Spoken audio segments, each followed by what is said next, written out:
আমার মা বাবা যদি নিষেধ করে যে তুমি হেজবুতকে যাও না, তারপরেও কি আমি আসতে পারবো কিনা? আমি আমার স্ত্রীকে বললাম তুমি হেজবুতকে যাও না, আমার স্ত্রী আমার হুকুম ছাড়া সে এখানে সে ঐক্যবদ্ধ হইতে পারবে কিনা? আপনাকে ধন্যবাদ। দেখেন, কোরআনে আল্লাহ তাআলা প্রত্যেকটা ব্যাপারে ফয়সালা দিয়েছেন। আল্লাহ বলতেছেন যে আমি তোমাদের পিতা মাতাকে সেবা করার জন্য নির্দেশ দিয়েছি, তাদেরকে কষ্ট দিও না, তাদেরকে তারা যেন শব্দ না বলে, তাদের জন্য দোয়া করবো, রব্বির হামহুমা কামা রব্বায়ানি সাগীরা। হ্যাঁ, আল্লাহ আমাকে তারা যেমন দুর্বল অবস্থায় লালন পালন করেছে, আল্লাহ তুমি তাদেরকে রহম করো, আল্লাহ তাদেরকে তুমি দেখো।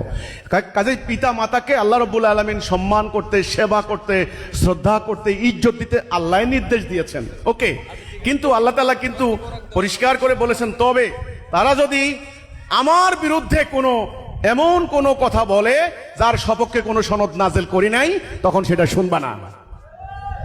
ঈমান আনা আপনার ধর্মীয় অধিকার, নৈতিক দায়িত্ব, ঈমানি কর্তব্য। এটা আল্লাহর সাথে আপনার কানেকশন। আপনি মায়ের পেটে আসছেন আল্লাহর কাছ থেকে, আল্লাহর হুকুমে। আল্লাহ আপনাকে পাঠিয়েছেন, নাহলে আপনার মা আপনাকে পাইতো না।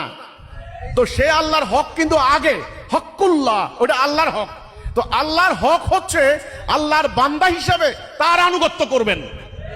এই দুনিয়ার সমস্ত প্রাকৃতিক শক্তি আপনাকে আল্লাহ দিয়ে রেখেছেন, আপনার মা বাবা দেন নাই, আল্লাহ দিয়েছেন। পানি, বাতাস, অক্সিজেন, হাইড্রোজেন, নাইট্রোজেন, পক্ষীকুল, মৎস্যকুল, মাটি, সব কিছু আপনাকে দিয়ে সার্ভিস দিচ্ছেন আল্লাহ। তাহলে আল্লাহর হক আগে, তাহলে আল্লাহর ইবাদত করতে হবে আগে, আল্লাহর আনুগত্য করতে হবে আগে।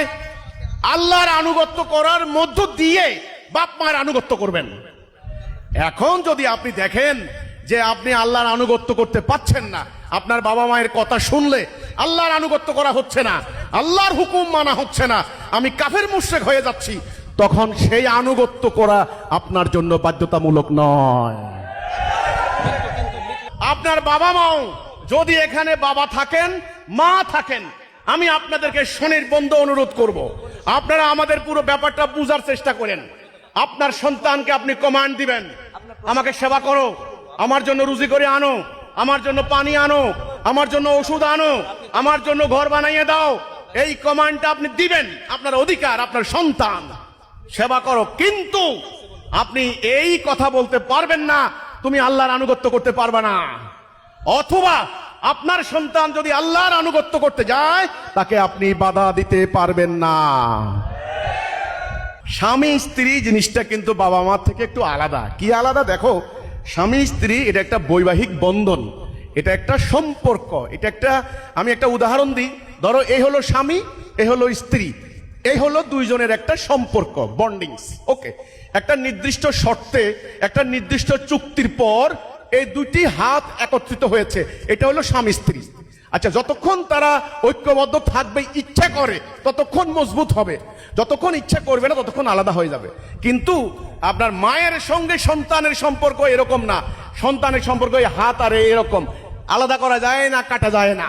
দুইজন আপনারা বিয়ের সময় বলবেন যে দেখো, আমরা দুইজন আল্লাহর দেওয়া হুকুম মোতাবেক পারস্পরিক দাম্পত্য সম্পর্ক নির্বাহ করব।